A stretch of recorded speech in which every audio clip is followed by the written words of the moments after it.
வணக்கம், நான் உங்க சௌமியா பிரவீன்குமார். இன்னைக்கு என்னோட கிச்சன்ல நம்ம என்ன ரெசிபி பார்க்க போறோம்னா பீட்ரூட் பூரி. குட்டீஸோட டிஃபன் பாக்ஸ்க்கு எப்பவுமே ஒரே மாதிரி பூரி ரெசிபி பேக் பண்ணாம இந்த மாதிரி ஒரு வாட்டி செஞ்சு கொடுத்து பாருங்க, அவங்க விரும்பி சாப்பிடுவாங்க. இதை பண்றதுக்கு ஒரு மீடியம் சைஸ் பீட்ரூட்டை தோல் சீவிட்டு இந்த மாதிரி கட் பண்ணிக்கலாம். நம்ம இதை மிக்சர் ஜார்ல அரைக்க தான் போறோம், அதனால ரொம்ப பொடி பொடியெல்லாம் கட் பண்ணணும்னு இல்லை. இப்போ கட் பண்ணதை நம்ம ஒரு மிக்சர் ஜாருக்கு மாத்திக்கலாம். இது கூடவே ஒரு சின்ன துண்டு இஞ்சி சேர்த்திக்கலாம். சின்ன துண்டு இஞ்சி சேர்த்ததுக்கு அப்புறமா தண்ணி ஊற்றி நல்லா பீட்ரூட் ஜூஸை ரெடி பண்ணிக்கலாம்.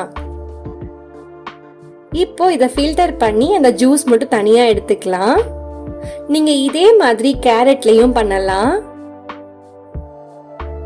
ஆனா பீட்ரூட்ல பண்ணும்போது அந்த கலர் நல்லா பிடிக்கும் குட்டீஸ்க்கெல்லாம், அதுக்காக நம்ம பீட்ரூட்ல செய்யறோம். இப்போ இந்த மாதிரி ஃபில்டர் பண்ணி ஜூஸை மட்டும் தனியா எடுத்துக்கலாம்.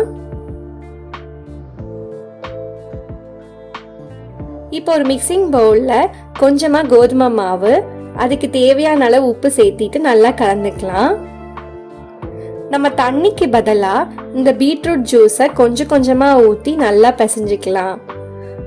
சப்பாத்தி மாவுனா நம்ம நல்லா சாஃப்டா பிசையணும். பூரிக்கு நம்ம மாவு பிசைற மாதிரி இருந்தா கொஞ்சம் டைட்டா இருக்கணும், அப்பதான் பூரி உப்பி வரும். இந்த மாதிரி கொஞ்சம் கொஞ்சமா மிக்ஸ் பண்ணிட்டு நம்ம சப்பாத்தி மாவு உருட்டிக்கலாம். இதே மாதிரி நீங்க பாலக் சப்பாத்தி, பாலக் பூரி கூட பண்ணலாம். அதுக்கு பாலக்கீரையை நம்ம ஆல்ரெடி வேக வச்சுக்கணும். வேக வச்சுட்டு அதை மிக்சர் ஜார்ல அரைச்சிட்டு அப்புறமா அந்த ஃபில்டர் பண்ணி ஆட் பண்ணணும். பீட்ரூட் கேரட்னா நம்ம வேக வைக்காம அப்படியே ஆட் பண்ணிக்கலாம். இந்த மாதிரி கொஞ்சம் கொஞ்சமா தண்ணி ஊற்றி நல்லா பிசைஞ்சுக்கலாம்.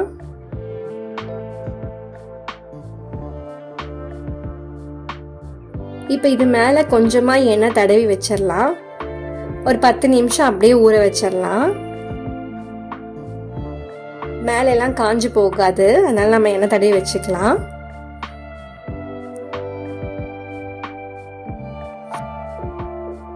இப்போ நம்ம ஒரு சப்பாத்தி கட்டையில பூரி மாதிரி திரட்டிக்கலாம்.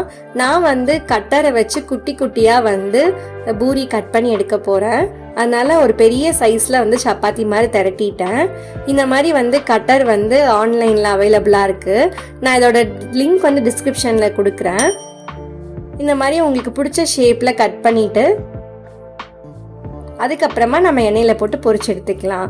நார்மலா நம்ம கொடுக்காம இந்த மாதிரி டிஃப்ரெண்டா கொடுத்தோம்னா அவங்க லஞ்ச் பாக்ஸை குட்டீஸ் ஓபன் பண்றப்போ ரொம்ப இம்ப்ரெஸ் ஆகி சாப்பிடுவாங்க. அதனாலதான் இந்த மாதிரிலாம் ட்ரை பண்றது. இப்ப இதே மாதிரி நம்ம எல்லாத்தையும் கட் பண்ணி எடுத்துக்கலாம்.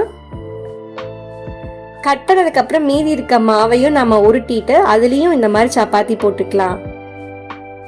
இப்போ இந்த மீதி இருக்க மாவையும் உருட்டிட்டு மறுபடியும் அதையும் தேய்ச்சி நம்ம இந்த மாதிரி கட் பண்ணிக்கலாம். இப்போ நல்லா எண்ணெய் காஞ்சதுக்கு அப்புறமா நம்ம ரெடி பண்ணி வச்சிருக்க பூரியை ஒவ்வொன்றா போடலாம்.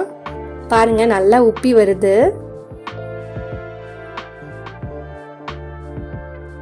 இதுல பீட்ரூட்டோட வாசனையோ டேஸ்ட்டோ கொஞ்சம் கூட தெரியாது. அதனால பீட்ரூட் சாப்பிடாத குழந்தைங்களுக்கு கூட நம்ம இந்த மாதிரி ஜூஸ் எடுத்து சப்பாத்தி மாவுல மிக்ஸ் பண்ணி கொடுத்துடலாம். கலர் டிஃப்ரெண்டா இருக்குன்னு விரும்பி சாப்பிட்டு வந்துருவாங்க. இதே மாதிரி நம்ம ரெடி பண்ணி வச்சிருக்க எல்லாத்தையும் போட்டு எண்ணெயில பொரிச்சு எடுத்துக்கலாம். பீட்ரூட் பூரி தயார். இந்த மாதிரி நீங்க கேரட் இல்லைன்னா பாலக்கீரை இல்லை தக்காளியில கூட பூரி செய்யலாம். கண்டிப்பா ட்ரை பண்ணி பாருங்க. இந்த மாதிரி சிம்பிளான குயிக்கான ரெசிபிஸை உங்களுக்கு பார்க்கணும்னா என்னோட சௌமியா இந்த கிச்சன் சேனலை மறக்காம சப்ஸ்கிரைப் பண்ணிக்கோங்க. தேங்க்யூ ஃபார் வாட்சிங் மை வீடியோ.